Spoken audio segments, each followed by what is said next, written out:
எல்லோருக்கும் வணக்கம் நண்பர்களே. நம்ம மார்க்கெட் மாதிரி உலகத்திலேயே வேற தொழில் கிடையாது. எப்படி காக்கைக்கு தன் குஞ்சு பொன் குஞ்சு அப்படின்னு சொல்ற மாதிரி நம்மளுக்கு இந்த தொழில் தான் பெஸ்ட். இன்னைக்கு பாருங்க நண்பர்களே, ஒவ்வொருத்தரும் பல பேர் மகிழ்ச்சியின் உச்சத்துக்கே போயிட்டாங்க. ஒரு நண்பர் என்ன சொல்றாரு அப்படின்னு பார்த்தோம்னா, அமேசான் காடுகள் மாதிரி என் போர்ட்ஃபோலியோ இன்னைக்கு பச்சை பசேல்னு பச்சை கலராக மாறிடுச்சுங்க. அடடா, இன்னொரு நண்பர் மகிழ்ச்சி தாங்க முடியல, அப்படியே தமிழில் விளையாடுறாரு மனுஷன். ஒரு நாள் லாபம் இன்னைக்கு ஒரு 1.25 லட்சமாக ஏறி வந்துடுச்சு. மார்க்கெட் இறங்கினால் எனக்கு கும்பா, ஏறி விட்டால் ரம்பா அப்படின்ட்டு ஒரே தமிழில் விளையாடுறாரு மனுஷன். இன்னைக்கு என்னானாலும் சரி கேட்க மாட்டேன், எல்லா சந்தோஷமான கமெண்ட்டையிலையும் படிச்சுட்டு தான் போவேன். அதாவது நம்மளுக்கே 3 மாதத்துக்கு ஒருக்காக ஏதாவது இந்த குவார்ட்டர்லி ரிசல்ட் சமயத்துலையோ அல்லது ஒரு வருஷத்துக்கு ஒருக்காக தான் நம்மளுக்கு சந்தோஷமான நிகழ்வு வருது. அதாவது தொடர்ந்து பல்கை எடுத்து வச்சுக்கிட்டே சேகரிச்சுக்கிட்டே வச்சுக்கிட்டு என்னைக்காவது ஒரு நாள் லாபம் வருது. அன்னைக்குன்னு பார்த்து பல குஜாலா கமெண்ட்டுகள் நம்ம படித்து தான் ஆகணும். ஏன்னா 100க்கு 95 நாள் கும்பா கமெண்ட்டுகள் வருது, ஏதோ ஒரு 5 நாள் தான் குஜாலா கமெண்ட்டுகள் வருது. ஒரு நண்பருக்கு எல்லா ஸ்டாக்குமே ஏறிடுச்சு. இன்னொரு நண்பருமே என்ன சொல்கிறாரு பாருங்க, நாட்கோ ஃபார்மா அப்படின்றது நான் லாபத்தில் பிடிச்சி வித்துட்டேன். ஆக மொத்தம் என்னோட 21 லட்ச ரூபா போர்ட்ஃபோலியோ, அதில் எனக்கு ஒரு 77,000 ரூபா நஷ்டம் குறைஞ்சிருக்கு. இன்னொரு நண்பருமே என்ன சொல்கிறாரு, கிட்டத்தட்ட 7.5 லட்ச ரூபா போர்ட்ஃபோலியோவில் 1.5 லட்ச ரூபா லாஸில் இருந்து இப்போ வெறும் 50,000 ரூபா தான் லாஸு. ஸோ மார்க்கெட் கீழே இருக்கும்போதே பல பேர்த்துக்கு லாஸ் குறைஞ்சிருக்கு அல்லது லாபத்துக்கு வர்றாங்கன்னா, அப்போ ஒரு வேளை மார்க்கெட் திரும்பி உச்சத்துக்கு போயிடுச்சுன்னா. இன்னொரு நண்பர் கூட சொல்கிறாரு பாருங்க, அவருடைய ரெக்கார்ட் பிரேக்கிங் 1 லட்ச ரூபா ஒரு நாளில் லாபம் வந்தது தான் அவருடைய ரெக்கார்ட் பிரேக்கிங்காக இருந்தது. அந்த ரெக்கார்ட் பிரேக்கிங்கே இன்னைக்கு 1,10,000 லாபமாக மாறி வந்திருக்கு. இருந்தாலும் இப்போதைக்கு 10% லாஸில் தான் இருக்குது அப்படின்றார். இன்னொரு 4-5 நாளைக்கு மார்க்கெட் நல்லா இருந்ததுன்னா பல பேர்த்துக்கு உபயோகமாக இருக்கும். அடடா, அந்த குழந்தைக்கு சந்தோஷத்தை பாருங்க அப்படின்ட்டு இன்னொரு நண்பருக்குமே மொத்தம் 3.25 லட்ச ரூபா போர்ட்ஃபோலியோ எல்லாமே கிரீன் லாபத்துக்கு வந்து விட்டது. அதாவது நண்பர்களே, மார்க்கெட் மேலே ஏறிடுச்சு கஜகஜா, மார்க்கெட் இன்னும் ஏறுமா கஜகஜா அப்படின்னு நம்ம சந்தோஷமாக இருக்கக்கூடிய இந்த நேரத்தில் எத்தனை பாயிண்ட்டுகள் ஏறி இருக்குன்னு நீங்கள் நினைக்கிறீங்க? மார்க்கெட்டு 2,000 பாயிண்ட்டுகள் ஏறி இருக்குங்க. இப்போ தாங்க 4 நாளைக்கு முன்னாடி 22,000 சுற்றிக்கிட்டு இருந்தான். இன்றைக்கி ஆல்மோஸ்ட் 24,000ங்க நிஃப்டி. அப்போ இன்னொரு 2,000 பாயிண்ட் ஏறினான்னா பழைய ஹை 26,000மே வந்துடும் நண்பர்களே. சரி, அதெல்லாம் விடுங்க. இப்போதைக்கு மார்க்கெட் ஏறிய பிறகு அடுத்தது என்ன நடக்கும் அப்படின்றது யாருக்கும் தெரியாது. ஆனால் வாலட்டிலிட்டி பாயிண்ட் என்பது இப்போ என்னவா மாறி இருக்கு அப்படின்னு பார்த்தீங்கன்னா, மறுபடியும் இது ஒரு சென்டர் பாயிண்ட். கரெக்டாக அந்த 50 டேஸ் மூவிங் ஆவரேஜ் பக்கத்தில் நிஃப்டி வந்திருக்கு. 24,000 அப்படின்ற இடத்துல வந்திருக்கக்கூடிய இந்த நேரத்தில் மறுபடியும் இது ஒரு சென்டர் பாயிண்ட். இதுக்கு முன்னாடி தான் 4 நாளைக்கு முன்னாடி ஒரு சென்டர் பாயிண்ட்டாக இருக்கே, பெருசாக ஏறுவானோ இறங்குவானோன்னு பார்த்துக்கிட்டு இருந்த நேரத்தில் 2,000 பாயிண்ட் ஏறிட்டான். இப்போ மறுபடியும் இது ஒரு சென்டர் பாயிண்ட்டாக நிற்கிது. ஸோ இந்த சென்டர் பாயிண்ட்லேருந்து மறுபடியும் ஒரு 2,000 பாயிண்ட்டுகள் கீழே விழுகுமா அல்லது அடுத்த 20 நாளில் போர் பதற்றம் என்பது இல்லை. கரெக்டாக உங்கள் எல்லாத்துக்கும் ஞாபகம் இருந்ததுன்னா, இந்த பிப்ரவரி 28லிருந்து போர் பதற்றத்தினுடைய காரணத்தினால் மட்டுமே இப்படி 4,000 பாயிண்ட் பக்கம் கீழே இறங்குச்சு. இப்போ போர் பதற்றம் இல்லை அப்படின்ற செய்தி வரும்பொழுது அதில் பாதி ரெக்கவரியாகி 24,000 அப்படின்ற இடத்துல இருக்குது. அப்போ அடுத்த 20 நாளுக்கு எதுவும் பிரச்சனை இல்லை அப்படின்னா கொஞ்சம் கொஞ்சமாக ஏற்றி எங்கிருந்து விழுந்தானோ அதே 26,000க்கு போகுமா இல்லை மறுபடியும் கீழே வருமா அப்படின்றது தெரியல. ஆக மொத்தம் மறுபடியும் சென்டர் பாயிண்ட்ல நிஃப்டி உட்கார்ந்துருக்கு.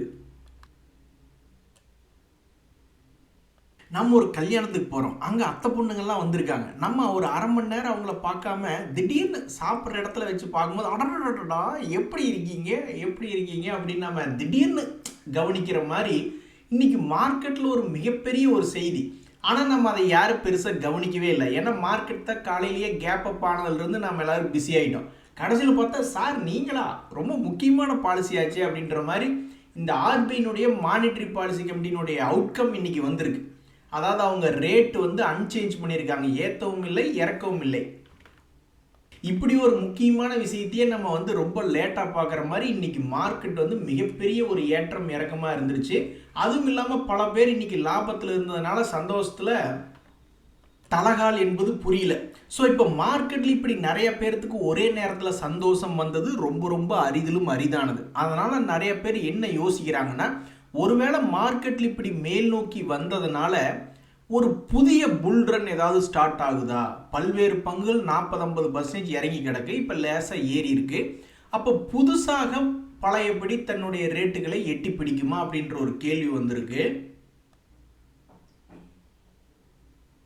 அதில் முக்கியமாக இந்த ஐடிசி அப்படின்ற ஒரு பங்கு, அடடா இன்னைக்கு கடுமையான ஏற்றம், ₹4 ஏறி இருக்கா நண்பர்களே. இது வந்து ஒரு சாதனை தான். ஏன்னு கேட்டிங்கன்னா, சமீபத்தில் ₹200 கீழே போன ஒரு பங்கு தான் இந்த ஐடிசி லிமிடெட் அப்படின்ற ஒரு பங்கு தொடர் சரிவு. அப்படி கீழே போயிட்டு இன்னைக்கு பார்த்தீங்கன்னா ₹4 ஏற்றம். இது வந்து ஒரு அபாரமான ஏற்றம். எப்படின்னு பார்த்தீங்கன்னா, இன்னைக்கு வந்து கேப் அப் ஆயிருக்கான் பாருங்க. இந்த ₹4 கூட இத்தனை நாள் ஏறலிங்க. இன்னைக்கு ஒரு மிகவும் சிறந்த நாள் ஐடிசிக்கு. ₹4 ஏறி சார்ட்லேயே எப்படி ஒரு பெரிய கேப் அப் ஆன மாதிரி காட்டுற பாருங்க. இந்த மாதிரி கேப் அப் வந்து நீங்கள் சமீபத்தில் எங்கேயுமே பார்த்துருக்க மாட்டீங்க. ஒரு கேப் டவுன் வேணால் பார்த்துருப்பீங்க. அப்போ ஸ்டாக் மார்க்கெட்டில் என்ன ஒரு கேள்வி வருதுன்னா, அப்போ மறுபடியும் மார்க்கெட்டில் ஒரு புதியதாக புல் ரன் அப்படின்றது வந்ததுன்னா, இந்த மாதிரி தன்னுடைய பழைய உச்சத்திலிருந்து கீழே விழுந்து கிடக்கக்கூடிய லாபம் செய்யக்கூடிய பங்குகள், இது இவனுடைய வாழ்க்கையிலே ரொம்ப சோகமான நாள் நண்பர்களே. ஐடிசிக்கு அவன் என்றைக்குமே இப்படி 200 days மூவிங் ஆவரேஜ் சென்டர் பாயிண்ட்லேருந்து பெருசாக சரிஞ்சதே கிடையாது. இதுதான் வரலாற்றிலேயே முதல் முறையாக இந்த 2026 அவன் கும்பா பாட்டு பாடணும்னு அவன் தலையில் எழுதியிருக்கு. அதுக்கேற்ற மாதிரி கடும் சரிவு, இதெல்லாம் ரொம்ப மோசமான சரிவு. ஸோ மார்க்கெட்டில் புதிய ஒரு புல் ரன் என்பது ஆரம்பிக்கும் பொழுது தன்னுடைய பழைய விலைகளுக்கு முக்கியமான பங்குகள் திரும்பி போகுமா அப்படின்றதா இன்றைய முக்கியமான ஒரு செய்தி. ஸோ எதாக இருந்தாலும் ஒரு வருஷம் 2 வருஷம் கழித்து தான் தெரிய வரும். இப்போ கூட பாருங்கள், கடந்த ஒரே மாதத்தில் தெரிஞ்சிருச்சு. போர் ஆரம்பிச்சுன்னே இறங்குச்சு பல பங்குகள், போர் முடியறதுக்குள்ளேயே எல்லாம் திரும்பி ஏறிட்டான். ஸோ இந்த ஐடிசியினுடைய சென்டர் பாயிண்ட்லேருந்து மேலும் கீழே போக போகிறதா இந்த பங்கு, அல்லது கீழே போகாமல் மேலே தன்னுடைய பழைய இடத்தை பிடிக்க போகிறதா என்ன அப்படின்றது தெரில. பட் எந்த பக்கம் போனாலும் இது பெரிய அளவில் மாற்றத்தை கொண்டு வருமா இல்லையா அப்படின்றதான் கேள்வி. நண்பர்களே, இன்றைக்கி நிறைய பேர் வந்து பல பங்குகள் ஒரே நாளில் 10-20% ஏறுறதை பார்த்துட்டு அடாடா சான்ஸ் மிஸ் ஆயிடுச்சோ அப்படின்ற மாதிரி நிறைய பேர் வருத்தப்படுறாங்க. ஆனால் அப்படி கிடையாது. ஸ்டாக் மார்க்கெட் என்பதே ஏறுவதும் இறங்குவதும் ஏறுவதும் இறங்குவதுமாக இருக்கக்கூடியதான் ஸ்டாக் மார்க்கெட். ஒரு முறை ஏறி இறங்கிட்டா அல்லது ஒரு முறை இறங்கி ஏறிட்டான் அப்படின்னா அது ஆப்பர்ச்சுனிட்டி போயிடுச்சுன்னு அர்த்தம் இல்லை. அடுத்தடுத்த நாட்களில் நீ மறுபடியும் ஏதாவது இன்னைக்கு நைட்டே ட்ரம்ப் அவர்கள் திடீர்னு ஏதாவது எல்லாத்தையும் மறந்துட்டு மறுபடியும் முதல்ல இருந்து ஆரம்பிச்சாருன்னு என்ன பண்ணுவீங்க? ஸோ மார்க்கெட் என்பது செய்திகளை அடிப்படையாக கொண்டது தான். ஏதோ ஒரு தடவை லாபம் மிஸ் ஆயிடுச்சுன்னா மறுபடியும் அது கிடைக்காமையா போயிட போகுது. என்னைக்காவது ஒரு நாள் மறுபடியும் இறங்குவான், மறுபடியும் ஏறுவான். ஆனால் ஒன்று, மறுபடியும் போய் உச்சாணி கும்பல மட்டும் போய் மாட்டிடக்கூடாது. நண்பர்கள், இப்போ முக்கியமாக என்ன பார்க்க போகிறோம்னா, எப்படி நிறைய பங்குகள் மேலே வந்தது அப்படின்னு இப்போ நிறைய பேருக்கு கன்ஃபியூஷனாகவே இருக்குது. எப்படி இத்தனை பேர் லாபம்னு கமெண்ட் போடுறாங்க அல்லது நஷ்டம் குறைஞ்சிருக்கு அப்படின்றதுக்கு ஒன்றும் இல்லை. நம்ம முதல்ல நிஃப்டி 50 ஸ்டாக்ஸில் மட்டும் ஒரு 5 பேர் சமீபத்தில் பிப்ரவரி மாதம் அதாவது மார்ச் மாதத்தில் எவ்வளவு தூரம் இறங்கி பெருசாக மேலே ஏறி வந்திருக்காங்க, அவர்களுக்குள்ள என்ன ஒற்றுமை இருக்குது. 50 பேர் இருக்காங்க. 50 பேர்த்துல இந்த டாப் 5 மட்டும் ஏன் இறங்கிட்டு திரும்பி மேலே வந்தான். ஸோ நம்ம பார்க்கக்கூடிய எல்லா கம்பெனிகளுமே நிஃப்டி 50 இண்டெக்ஸில் கீழிருந்து மேலே ரெக்கவரியான பங்குகள் தான். இந்த டைட்டன் அப்படின்ற பங்கு பார்த்தீங்கன்னா கடந்த ஒரு மாதத்தில் ஆல்மோஸ்ட் 8% மேல் நோக்கி ஏறி வந்திருக்கான். எப்படி இவனுக்கு இவ்வளோ தூரம் ஸ்ட்ரென்த்து கிடைச்சிது அப்படின்றது, இவனுக்கு என்ன ஒரு ஒற்றுமை பார்த்தீங்கன்னா, கரெக்டாக 200 days மூவிங் ஆவரேஜை தொட்டுட்டு மேலே ஏறியிருக்கான். ஸோ இது கம்ப்ளீட் டெக்னிக்கலாக தான் ஒரு பங்கு என்பது ஏறி வந்திருக்கு. ஸோ சமீபத்தில் நிஃப்டி 50 இண்டெக்ஸில் ஒரு 7-8% ஒரே மாதத்தில் சமீபத்தில் ரெக்கவரியான பங்குகளில் டைட்டன் முதல் இடத்துல இருக்கு. அவன் பெரும்பாலும் தன்னுடைய 200 days மூவிங் ஆவரேஜை தொட்டுட்டு ஏறினதாக தான் அவனுடைய சக்தி இருக்கு. இதில் இந்த எட்டர்னல் அப்படின்ற அந்த ஜொமேட்டோவினுடைய பங்குமே மேல் நோக்கி ஏறி இருக்கான் ஒரு 7-8% தன்னுடைய லோன்ல இருந்து. ஆனால் இது வந்து என்ன ஆயிருக்குன்னா கடினமான கிராஷ், மனசு வலிக்கிற மாதிரி தொடர்ந்து ஒரு மாதமாக இறங்கிய பிறகு 1 month கண்டினியூஸாக இறங்கியிருக்கான். இறங்கிய பிறகு அதுக்கப்புறம் ஒரு சப்போர்ட் எடுத்து மேல் நோக்கி ஏறி வந்திருக்கா இந்த எட்டர்னல். அடுத்து நம்ம பார்க்கக்கூடிய ட்ரெண்ட் லிமிடெட், இதுவும் டாடா குரூப் தான். அப்படியே நம்ம பார்த்த டைட்டனும் டாடா குரூப், இந்த ட்ரெண்டும் டாடா குரூப் தான். இதுவும் மிக கடுமையான சரிவுக்கு பிறகு 3200 ரேஞ்சிலிருந்து இப்போ 3900 ரூபாய் அப்படின்னு ஒரு மிகப்பெரிய ஒரு ஏற்றம். அடுத்து நம்ம பார்க்கக்கூடிய விப்ரோக்கும் அந்த எட்டர்னலுக்கும் என்ன ஒரு ஒற்றுமை அப்படின்னு நீங்கள் பார்த்தீங்கன்னா, எல்லாமே ஒரே குட்டையில் ஊர்ன மட்டைகள். அவங்களையெல்லாம் அடி வெளுத்து விட்டுருக்காங்க. ட்ரெண்ட் ஆகட்டும், ஜொமேட்டோ ஆகட்டும், எல்லாமே கீழே விழுந்து கிடந்து, அதுக்கப்புறம் இந்த விப்ரோவும் கீழே விழுந்து கிடந்து, அப்புறமா ஒரு 7% என்பது ஏறி உள்ளது. அதே மாதிரி டாடா ஸ்டீல்லையும் ஒரு 4-5% ஏறி இருக்கு. அவனும் வந்து கரெக்டாக 200 டேஸ் மூவிங் ஆவரேஜ் பக்கத்தில் தான் வந்து ஏறி இருக்கான். ஸோ சமீபத்தில் நிஃப்டி 50 இண்டெக்ஸில் ஒரு 5 பெஸ்ட் ஸ்டாக்ஸ் தன்னுடைய லோலிருந்து ஒரு 7-8% இந்த கடினமான மார்க்கெட்லேயும் ஏறி இருக்கு அப்படின்னா, அவங்களுக்குள்ள என்ன ஒரு ஒற்றுமைனா, இந்த 200 டேஸ் மூவிங் ஆவரேஜ் பக்கத்தில் வந்து சரிஞ்சு விழுஞ்சு அங்கிருந்து ஏறி இருக்காங்க. அதில் ஒரு 2 பேர், இன்னொரு 3 பேர் வந்து அந்த 200 டேஸ் மூவிங் ஆவரேஜுக்கும் கீழே ரொம்ப ரொம்ப ரொம்ப ரொம்ப மோசமான லெவலுக்கு போய் விழுந்துட்டு அங்கிருந்து இப்போ ஒரு 7-8% என்பது ஏறி இருக்காங்க. ஸோ கடந்த 5 பெஸ்ட் ஸ்டாக்ஸ் நிஃப்டி 50 இண்டெக்ஸில் ஒரு 7-8% சம்பாரிச்சு கொடுத்த பங்குகளுக்குள்ள என்ன ஒரு ஒற்றுமைனா, ஒரு 2 பேர் 200 டேஸ் மூவிங் ஆவரேஜை டச் பண்ணிட்டு ஏறி இருக்கான். இன்னொரு 3 பேர் வந்து மிக கடும் சரிவானதுக்கப்புறம் ஏறி இருக்கான். அதில் பாருங்க நண்பர்களே, இந்த 5 பங்குகள் ஆகட்டும் அல்லது ஸ்டாக் மார்க்கெட்டில் இருக்கக்கூடிய 5000-6000 பங்குகள் ஆகட்டும் இறங்கிட்டு இப்படி திரும்பி ஏறுறான் இல்லைங்களா, அதை நம்மளால் கண்டுபிடிக்க முடியாது. இன்னைக்கு கூட பாருங்க, அசோக் லைலாண்ட் என்ற பங்கு இன்னைக்கு 13% ஏறி இருக்கு அப்படின்னா, அது எந்த இடத்துல இப்படி திரும்பி ஏறுவோம் அப்படின்றது நம்மளுக்கு தெரியாது. ஆனால் ஒரு நண்பர் சொல்றாரு, இந்த அசோக் லைலாண்ட் அப்படின்றதெல்லாம் நான் திரும்புன்னு தாங்க நினச்சிக்கிட்டு இருந்தேன். ஏன்னா அது வீக்லி லெவலில் இந்த ஹார்மோனிக் பேட்டர்ன் அப்படின்ற ஒரு டெக்னிக்கல் இண்டிகேட்டரை டச் பண்ணுச்சு, அதனால் திரும்பிச்சு அப்படின்ற மாதிரி அவருடைய எக்ஸ்பீரியன்ஸை, அவருடைய புரிதலை ஷேர் பண்ணுறார். ஒவ்வொருத்தரும் ஒவ்வொரு மாதிரி ரொம்ப மார்க்கெட்டை டிஃப்ரெண்ட்டாக ஹேண்டில் பண்ணுவாங்க. ஒரு நண்பர் என்ன சொன்னார், ட்ரம்ப் இப்போ என்ன பேசுகிறாரோ கண்டிப்பாக அதுக்கு மாற்றி தாங்க அடுத்தது பேசுவார் அப்படின்னே சொல்லி ஒருத்தர் வந்து மார்க்கெட்டை அணுகி சம்பாரிச்சுக்கிட்டு இருக்கார். இன்னும் சில பேர் வந்து ரொம்பவுமே ஓல்டு ஸ்கூல் மெத்தட், அவ்வளோதான், பணத்துக்கு மேலே பணம் போடுறான், திடீர்னு என்னைக்காவது ஒரு நாள் பணம் வரும், அப்போ சம்பாரிச்சுட்டு போகிறான்னு சொல்லி அப்படி சம்பாரிச்சுக்கிட்டு இருக்காங்க. ஒவ்வொரு தடவையும் கீழே இறங்கும் போது ஆவரேஜ் பண்ணி சம்பாரிச்சுட்டு இருக்காங்க. இன்னும் சில பேர் இந்த மாதிரி டெக்னிக்கல் பேட்டர்ன்ஸ் எல்லாம் வச்சுட்டு, இப்போ கூட ஒரு நண்பர் சொல்லிட்டு இருந்தார் பார்த்தீங்களா, இந்த அசோக் லைலாண்ட் ஏறுன்னு நான் நினச்சிக்கிட்டு இருந்தேங்க, ஏன்னா அது ஹார்மோனிக் பேட்டர்னில் ஒரு குறிப்பிட்ட ரீட்ரேஸ்மெண்ட்டை வந்து தொட்டுச்சிங்க அப்படின்ற மாதிரியும் சில பேர் புரிதல் பண்ணி மார்க்கெட்டில் அணுகிறாங்க.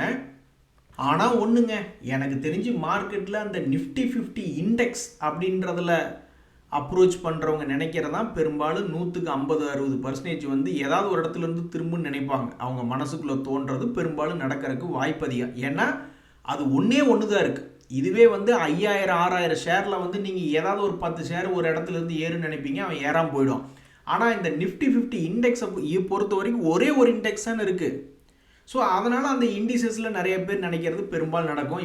இப்போ கூட நிறைய பேர் நினச்சிருப்பாங்க, மார்க்கெட் 2000-4000 பாயிண்ட் விழுந்துடுச்சு, ஏதாவது இது ரெக்கவரி ஆகுமோன்னு நினச்சிருப்பாங்க. இப்போ பாருங்கள், சிம்பிளாக 2000 பாயிண்ட் ரெக்கவரி ஆயிடுச்சு. அதில் பாருங்கள் நண்பர்களே, நம்மளுடைய ஸ்டாக் மார்க்கெட்டில் எந்த ஷேர் எப்போ ஏறுவானே தெரியாது அல்லது எப்போ இறங்குவானே தெரியாது. ஸோ அடுத்த ஒரு வருஷத்தில் நம்ம வச்சிருக்கக்கூடிய பங்குகள் எது எந்த இடத்துல இருக்கும்னே நம்மளால் கண்டுபிடிக்க முடியாது. அப்படித்தான் இந்த சோனா காம்ஸ் அப்படின்ற பங்கு என்னாச்சு, இந்த வருஷத்தை விட்டுருங்க, 2024 இப்படி இருந்திருக்கு. 2025 இந்த பங்கு இது ஏதாவது சரிவடையும்னு யாராவது யோசிச்சு பார்த்துருப்பாங்களா? கிடையாது. ஆனால் கடைசியில் பார்த்தா அது கடும் சரிவு. சரி, கடும் சரிவானதுக்கப்புறம் மறுபடியும் 2025 லோன்லேருந்து மறுபடியும் மேலே வந்துடும் அப்படின்ற மாதிரி தான் நிறைய பேர் நினச்சிருப்பாங்க. ஏன்னா ஏகப்பட்ட பேர் இங்கே வாங்கி லாக் ஆகிருப்பாங்க. கடைசியில் அது ஏறிச்சா அப்படின்னு பார்த்தா இப்போ வரைக்கும் ஏறல. ஆனால் வேற ஒரு வேலையை வித்தியாசமாக பண்ணிக்கிட்டு இருக்கான். என்ன அப்படின்னு பார்த்தீங்கன்னா, 2025 இறக்கத்திலிருந்து கிட்டத்தட்ட ஒரு 40% ஏறுவதும் அப்புறம் இறங்குவதும், மறுபடியும் 40% ஏறியதாக 2 முறை 40+40 80% உண்டான மூவ்மெண்ட்டை பண்ணிட்டான். இனி அடுத்தது முக்கியமான இடத்திலிருந்து அடுத்த ஒரு வருடம் கழித்து பார்க்கும் பொழுது தன்னுடைய பழைய ஹையை மீட்டெடுப்பானா அல்லது கீழே விழுவானா என்ன அப்படின்றது தெரில. பட் தற்போதைக்கு சோனாகாம்ஸ் அப்படின்ற பங்கினுடைய மூவ்மெண்ட் என்பது தன்னுடைய பழைய உச்சி 800 400 டபுளாகி 100% ஏறினா தான் 800 போக முடியும். ஆனால் அவனால் அப்படி போக முடியல. ஆனால் அதுக்கு பொதுவாக என்ன பண்ணிட்டான்னா 2 முறை 40% ஏறி இருக்கான் ஒரே இடத்துல இருந்து. அப்போ 80 கூட்டி கழிச்சு பாருங்க, கணக்கு சரியாக வரும் அப்படின்ற சினிமா டயலாக் மாதிரி ஆகிப்போச்சு. அதே மாதிரி தான் இந்த ஆந்தம் பயோசைன்சஸ் அப்படின்ற பங்கு, அவனுமே சமீபத்தில் 850 600 வரைக்கும் கீழே விழுந்த பிறகு தற்போதைக்கு ஒரு குறிப்பிட்ட ரேஞ்சுக்குள்ளேயே ஏறுவதும் இறங்குவதுமாக சுத்திக்கிட்டு இருக்கு.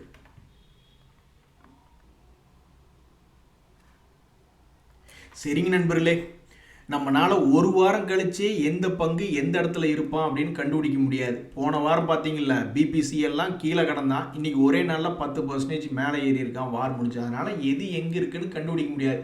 நம்ம என்ன பண்ணலாம் அப்படின்னா, நம்மளுக்கு பல பேர் ஸ்டாக்குகளை வாங்கி வச்சுக்கிட்டு இருக்காங்க, டெய்லி வாங்குறாங்க, வாரம் ஒருக்கா வாங்குறாங்க, ஆவரேஜ் பண்ணுறாங்க. அப்படி இருக்கும்பொழுது என்னைக்காவது ஒரு நாள் லாபம் வரும்பொழுது புக் பண்ணிட்டு சந்தோஷமாக இருக்கிறாங்க. ஸோ அந்த மாதிரியான விஷயங்கள் மட்டும்தான் நம்மளுக்கு ஒரு மனசுக்கு மகிழ்ச்சியை கொடுக்குது. இன்னும் எத்தனையோ பங்குகள் கும்பா பாட்டு பாடிட்டு கொண்டிருக்கானு. மார்க்கெட் ஏறினதுக்கு நீ 4 ரூபா ஏறினா எப்படிப்பா தம்பி ஐடிசி ஷேர் ப்ரைஸ் அப்படின்ற மாதிரி நினச்சிக்கிட்டு இருக்காங்க. ஆனால் இன்னுமே நல்ல நல்ல கம்பெனிகள் திரும்பி தன்னுடைய பழைய கைகளை தொட்டாவே போதுன்ற மாதிரி இந்த ஐடிசிலாம் ஒரு காலத்தில் 500 ரூபா இருந்த பங்கு, ஆனாலும் இன்னும் ஏறாமல் அப்படியே வந்துக்கிட்டு இருக்காங்க. எது எப்படியோ இன்றைய தேதியில் பல பேர் ரொம்ப மகிழ்ச்சிகரமாக இருந்திருக்காங்க. இன்றைய தவணைத்து உங்களுக்கு உதவியாக இருந்தால் எனக்கு மகிழ்ச்சி தான். ரொம்ப நன்றி, வணக்கம்.